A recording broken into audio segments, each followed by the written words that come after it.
देखिए विशाल जी, आज आपने सवाल किया लेकिन भाजपा प्रवक्ता यहाँ पे बड़े कंफ्यूज दिखे और उलझे हुए दिखे। जनता को कोई साफ मैसेज नहीं दे पाए। 2014 में बता रहे हैं कि मजबूत सरकार आई, नरेंद्र मोदी जी को हर चीज का क्रेडिट दे रहे हैं, तो फिर फेलियर का क्रेडिट किसको देंगे? रणवीर पठानिया जी अपने आप को देंगे या नरेंद्र मोदी जी को देंगे? पहला सवाल आप लोग एक्सेप्ट कीजिए कि ये आतंकवादी जो है पाकिस्तान से नहीं आ रहे हैं। हमारी सेनाएं बॉर्डर पे सुरक्षित हैं और देश को सुरक्षित रखी हुई है, लेकिन आप लोगों ने इस तरीके से हालात पैदा कर दिए हैं देश में कि देश का हर व्यक्ति आज असुरक्षित महसूस कर रहा है। हर जगह, चाहे वो दिल्ली हो, बंबई हो, कलकत्ता हो, केरला हो, कश्मीर हो, हर जगह असुरक्षित है क्योंकि आपने देश में ऐसा माहौल पैदा किया है और इसके जिम्मेदार पूरी की पूरी भाजपा सरकार है।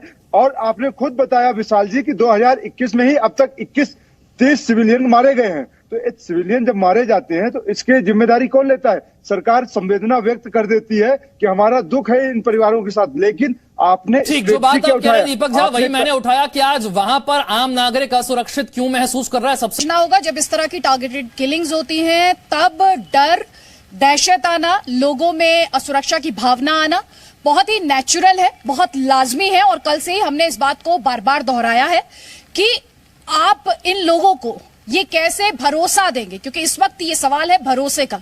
आप कैसे इन्हें भरोसा देंगे कि आप सुरक्षित हैं? आप कैसे ये सुनिश्चित करेंगे? इस बात को दीपक झा के लिए इस डिस्कशन में बैठकर सरकार की तरफ उंगली उठाना बहुत आसान है, क्योंकि सुपर पावर अमेरिका भी हर सिटीजन को इस तरह से सुरक्षा सुनिश्चित नहीं कर सकता है। तो यहां पर चुनौती को दरकिनार करना सही बात नहीं है। सियासत आप कीजिए, देखें आप सरकार से सवाल पूछिए, आप विपक्ष का नहीं, सबका काम है। जब जब इस तरह का हमला होगा, जब जब इस तरह की घटनाएं होंगी, सवाल पूछे जाएंगे और सरकार को, एडमिनिस्ट्रेशन को उसे लेकर जवाब देना होगा। लेकिन आपको यह भी समझना होगा जो इस समय हालात हैं वो हालात किस तरह के हैं। और जो सवाल आपने पूछा वो सवाल जुड़ा हुआ है भरोसे से। आपको याद होगा विशाल, जब पहले टारगेटेड किलिंग्स हुई थी जिसमें ML बिंद्रू थे, सुपिंदर कौर थी, दीपक चंद थे, तब भी हम यहां पर आए थे और तब भी हमने देखा था कि लोगों के अंदर डर और दहशत का माहौल था और तब भी इस तरह की रिपोर्ट्स आई थी कि बहुत सारे लोग छोड़कर जा रहे हैं। लेकिन जब जी न्यूज ने ग्राउंड पर पड़ताल की तो जो सामने आया वो इसके ठीक उलट था। जो लोग जा रहे थे, जो कुछ फैमिलीज गई थी, दरअसल वो नवरात्र के दिनों में जाती थी।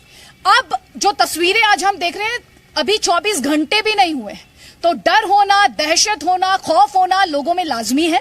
लेकिन इस समय मुझे लगता है हमें ना तो स्पेक्युलेट करना चाहिए, ना इस सिचुएशन को एग्जेजरेट करना चाहिए। सियासी दल सियासत करेंगे, थोड़ा सा इंतजार करना चाहिए और देखना चाहिए कि सरकार द्वारा, एडमिनिस्ट्रेशन द्वारा कैसे ये भरोसा यहां पर लोगों में जगाया जाता है, कैसे उन्हें ये एश्योरेंस दिया जाता है कि वो सुरक्षित है। बिल्कुल, लेकिन लोगों के सब्र का बांध टूट रहा है और जैसा हम बता रहे हैं कि आम लोग निहत्थे निर्दोष कश्मीरियों को बदनाम करने की साजिश की जा रही है। मुझे याद है कल फारूक साहब ने कहा ये इसमें कश्मीरियों का हाथ नहीं है। कश्मीरियों को बार बार इन आतंकी हमलों में खींचने की कोशिश तो यहाँ के सियासतदान कर रहे हैं, यहाँ के राजनीतिक दल कर रहे हैं।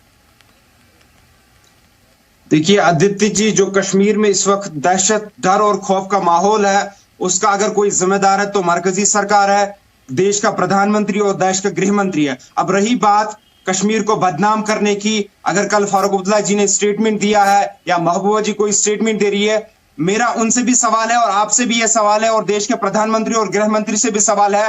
महबूबा जी उनकी खाला लगती थी, फारूक जी उनके भाई लगते थे, तो आप हमसे क्यों पूछ रहे हैं? मैं आज देश के नेशनल मीडिया को बता देना चाहता हूं कि जिस दिन वो देश के प्रधानमंत्री और गृह मंत्री और इन देश के सियासतदानों ने, जिनकी वजह से कश्मीर इस वक्त बर्बादी की कगार पे खड़ा है, कश्मीर में इस वक्त दहशत का माहौल, डर का माहौल, बर्बादी का माहौल खड़ा हो गया है, तो उसके जिम्मेदार यही है। आप इनसे सवाल कीजिए, इनसे पूछिए आपने क्या कहा था और आज निकल के क्या आया है। आज अगर पिछले 40